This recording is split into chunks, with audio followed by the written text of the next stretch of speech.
Hi అండి, welcome back to my channel. ఈరోజు వీడియోలో నేను పుల్లట్లు ఎలా రెడీ చేయాలో చూపించబోతున్నానండి. వీటినే మజ్జిగట్లు కూడా అని అంటారు.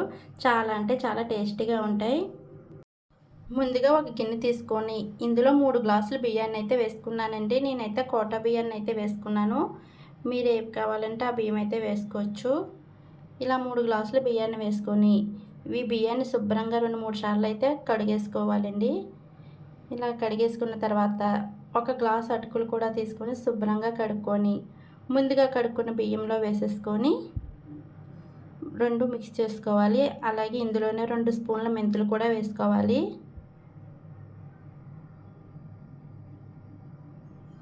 ఒక కప్పు పెరుగు తీసుకొని ఇది వేరే బౌల్లో వేసుకొని ఇందులోనే ఒక గ్లాస్ వాటర్ పోసి ఈ పెరుగును కవ్వం ఉంటుంది కదండి, దీంతో ఇలాగా చిలకరించుకోవాలి మజ్జిగలాగా. ఇలా చిలకరించుకున్న మజ్జిగను ముందుగా సిద్ధం చేసుకున్న అటుకులు బియ్యం ఉన్నాయి కదా, అందులో వేసుకొని ఒక 6 గంటల సేపు అయితే వీటిని నానబెట్టుకోవాలి.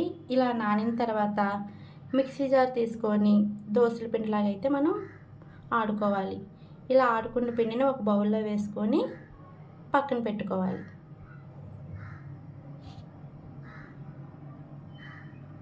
ఈ అట్టుల్లోకి చట్నీ కూడా ప్రిపేర్ చేయబోతున్నానండి. ఉల్లిపాయ టమాటా చట్నీ అట్టులోకి అయితే సూపర్గా ఉంటుంది. 2 ఉల్లిపాయలు, 1 టమాటా అయితే తీసుకున్నాను. వాటిని అయితే కట్ చేసుకొని పక్కన పెట్టుకున్నా. స్టవ్ అంటించి కళాయి పెట్టుకొని అందులో ఒక 2 స్పూన్ల నూనె వేసుకొని నూనె వేడెక్కిన తర్వాత 1 స్పూన్ పచ్చిశనగపప్పు, 1 స్పూన్ మినపప్పు, 1/2 స్పూన్ జీలకర్ర, 3 ఎండుమిరపకాయలు వేసుకొని వీటిని వేయించుకోవాలి. ఇలా పోపు వేగిన తర్వాత కట్ చేసుకున్న ఉల్లిపాయ ముక్కలు వేసుకొని ఉల్లిపాయలు లైట్గా మగ్గించుకోవాలి. ఉల్లిపాయలు మగ్గిన తర్వాత కట్ చేసుకున్న టమాటా ముక్కలు కూడా వేసేసుకొని ఒకసారి కలుపుకోవాలి. తర్వాత ఇందులో రుచికి తగినంత ఉప్పు, కొద్దిగా చింతపండు వేసుకొని టమాటాలను మగ్గించుకోవాలి. ఇలా టమాటాలు మగ్గిన తర్వాత స్టవ్ ఆఫ్ చేసి వీటిని చల్లారనివ్వాలి. చల్లారిన తర్వాత మిక్సీ జార్లో వేసుకొని ఇలా మిక్సీ పట్టుకుంటే ఎంతో టేస్టీ అయిన ఉల్లిపాయ టమాటా పచ్చడి అయితే రెడీ అండి. ఇంక ఇప్పుడైతే దోశలు అయితే వేస్తున్నానండి.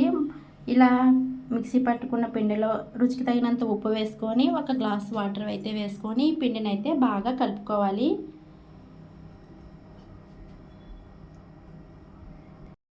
ఇలా కలుపుకున్న పిండిని పక్కన పెట్టుకోవాలి. స్టవ్ అంటించి పెనం పెట్టుకొని పెనం వేడెక్కిన తర్వాత 1 స్పూన్ నూనె వేసుకొని ఇలా ఉల్లిపాయతో పెనాన్ని అంతా బాగా పామాలి. ఇలా పామిన తర్వాత ముందుగా సిద్ధం చేసుకున్న పిండిని ఇలా దోశలా వేసుకోవాలి. ఇలా దోశ వేసిన తర్వాత దీనిని మీడియం ఫ్లేమ్లో పెట్టుకొని ఒకవైపు బాగా కాలనివ్వాలి. ఇలా ఒకవైపు కాలిన తర్వాత 1 స్పూన్ నూనె వేసుకొని మరోవైపుకి ఇలా తిప్పాలి.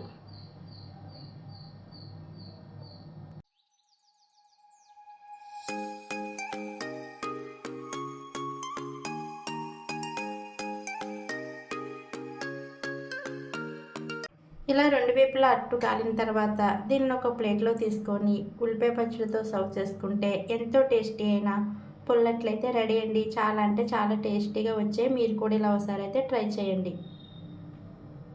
ఈ వీడియో కనుక మీకు నచ్చినట్లయితే లైక్ చేసి మా ఛానల్ని అయితే సబ్స్క్రైబ్ చేసుకోండి.